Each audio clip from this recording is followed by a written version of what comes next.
Perkenalkan, kami dari kelompok 7. Nama saya Mas Narontius. Nama saya Muhammad Fadil Manuni. Nama saya Hasan Bulu Utama. Dan saya Jonathan Rafael. Oke, sekarang kita akan membahas makna dari dataset yang telah kelompok kami pilih. Dataset yang telah kelompok kami pilih ini memiliki makna, jadi orang itu bisa bayar utang atau dia gagal untuk membayar utang yang telah dipinjamkannya dia. Terdapat 3 indikator. Pertama adalah usia pensiunnya dia, habis itu sisa tabungannya, dan juga jumlah utang yang dia miliki. Nah, dalam dataset ini juga terdapat angka 0 dan 1, yang dimana angka 1 itu merupakan indikasi kalau dia itu tidak bisa membayar. Sedangkan angka 0 itu merupakan indikasi kalau dia berhasil untuk membayar utang yang telah dia pinjamkan. Hal yang hendak diprediksi seperti yang sudah dijelaskan, bagaimana seseorang itu akan diprediksi dia itu bakal bisa bayar utangnya atau gagal bayar utangnya. Kita lanjut ke kode Python. Dari decision tree tersebut, di mana kita akan mengimport data Kaggle tersebut ke dalam Google Colab. Mengapa kita menggunakan 300 bukan 100? Nah, karena kita menggunakan data yang ada pada dataset tersebut, yaitu berisi 300 data. Dari sini, kita bisa mencari cross validation score tersebut, di mana kita mendapatkan cross validation score tertinggi 0,89 pada baris keempat dengan menggunakan loop range 1 hingga 5.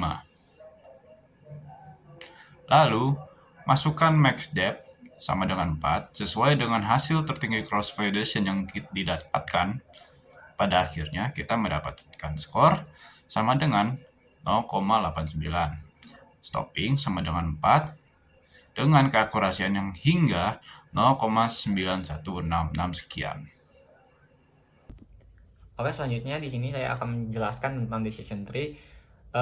Decision tree di sini atribut yang paling penting atau si root node-nya tersebut yaitu ada pada depth amount. Setelah kita menentukan si root node-nya tersebut, kita lanjut pada internal nodes yang pertama yaitu monthly saving dan retirement age. Apabila usia kurang dari 60, lanjut ke cabang berikutnya, dan jika jumlah utang lebih dari 50.000, maka akan menghasilkan 1 atau gagal bayar. Nah, di sini internal nodes-nya itu yang mewakili atribut dalam kasus ini yaitu ada retirement age untuk menentukan apakah usia seseorang lebih besar atau kurang dari 60 tahun. Dan si depth amount-nya tersebut menentukan apakah jumlah utang seseorang lebih besar kurang dari nilai tertentu. Misalnya di sini kita memakai contoh 49.345 yang sudah didapatkan ya angka tersebut dari hasil perhitungan. Dan di sini monthly saving-nya itu menentukan apakah simpanan bulanan seseorang besar atau lebih besar atau kurang dari nilai tertentu. Misalnya di sini 2.376. Nah, setiap atribut ini atau internal nodes ini digunakan untuk membagi data ke cabang berikutnya berdasarkan kondisi yang relevan. Nah, jadi apabila sudah ditentukan si internal nodes-nya itu, maka akan lanjut kepada tahap yang paling akhir yaitu lib nodes.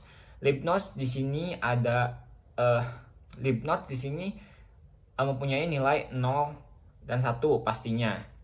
Apabila 1 yaitu memiliki risiko gagal bayar, kalau misalnya si 0 tidak memiliki risiko gagal bayar. Pada bagian ini akan dijelaskan decision tree menggunakan contoh dari masalah yang telah kami buat.